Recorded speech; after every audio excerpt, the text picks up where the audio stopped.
Imaginez un homme pris au piège dans une grotte glacée pendant 13 jours, confronté à l'impensable, perdre ses jambes pour sauver sa vie. Maintenant, imaginez cet homme, des années plus tard, gravir l'Everest avec des prothèses. Bonjour à toutes et à tous, et bienvenue dans ce nouvel épisode de mon podcast Hors des radars.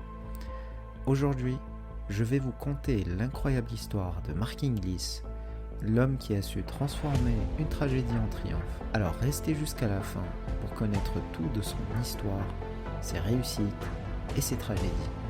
Je pense sérieusement que ce récit va bouleverser votre vision des limites humaines.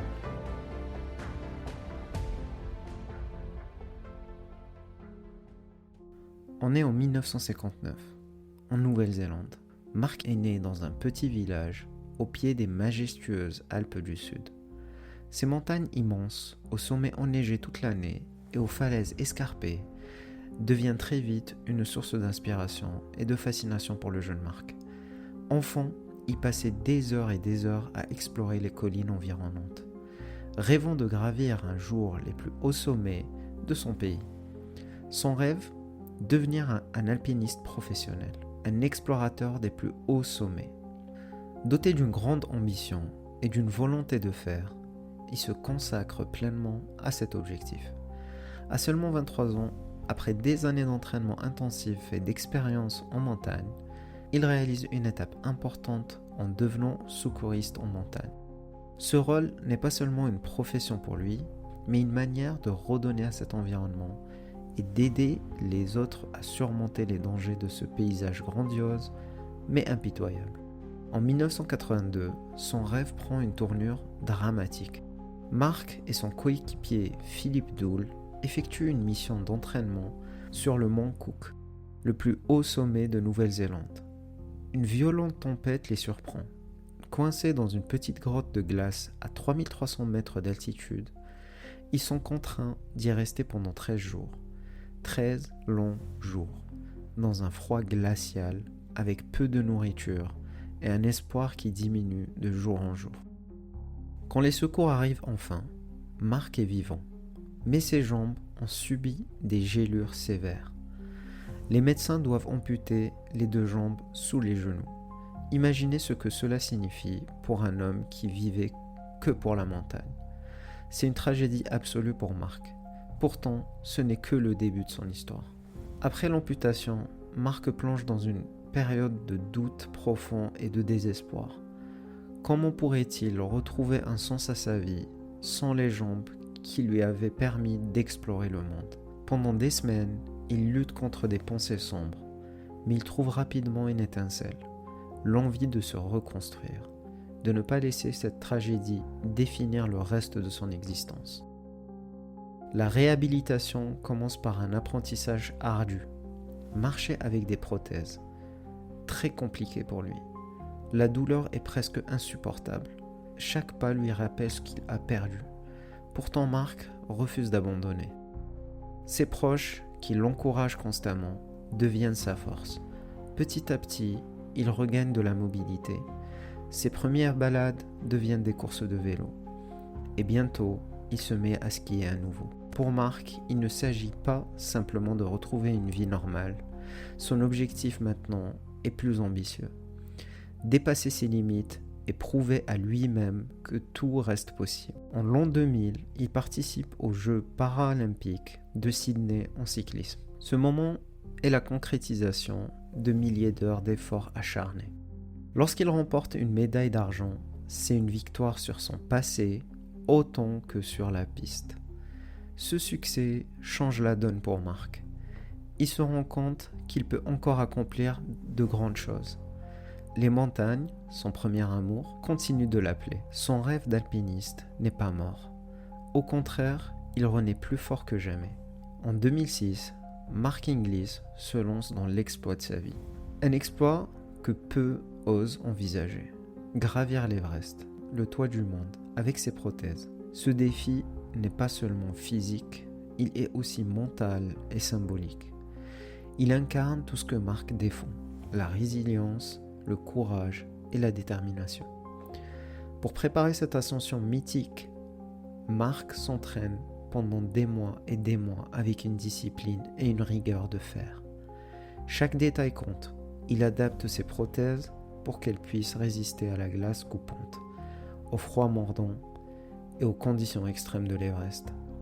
Chaque séance d'entraînement est un combat, mais aussi un rappel de ce qu'il a déjà surmonté. En mai 2006, après des semaines d'efforts titanesques et de progression à travers les terrains hostiles, Mark Inglis atteint enfin le sommet de l'Everest. Imaginez un moment. Il est perché à 8848 mètres d'altitude, en prothèse. Imaginez un instant ce moment.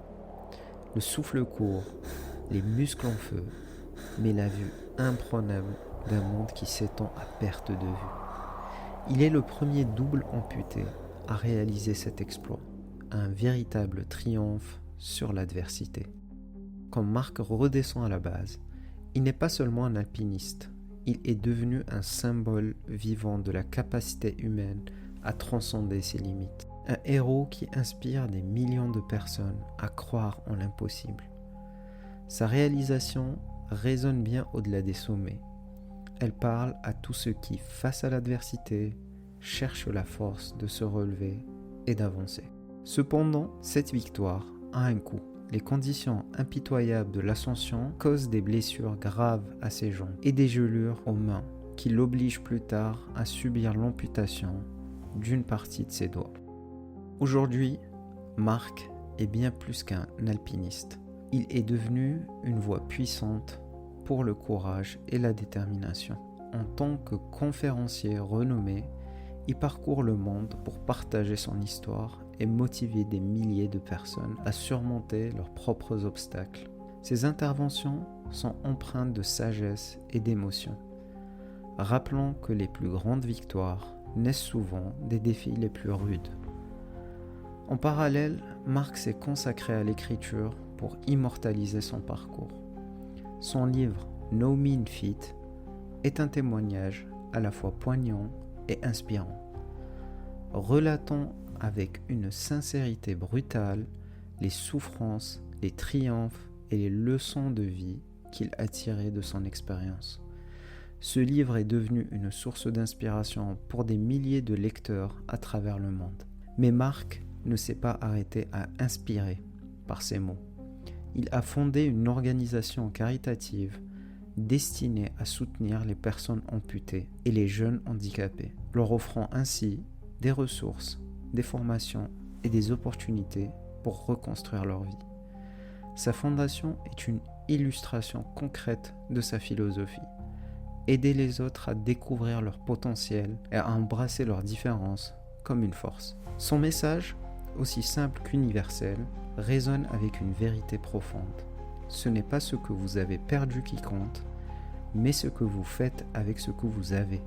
Ces mots, empreints de sagesse et d'espoir, invitent chacun à repenser les notions de perte et de résilience et à se concentrer sur les possibilités infinies qui demeurent. L'histoire de Mark est bien plus qu'un simple récit de courage. C'est une leçon de vie, un rappel que nous avons tous en nous une force insoupçonnée pour affronter l'adversité.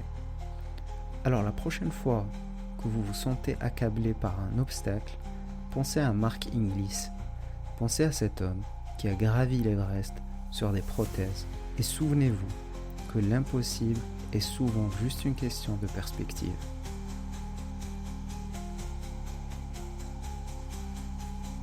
Voilà les amis pour aujourd'hui, merci d'avoir été jusque là.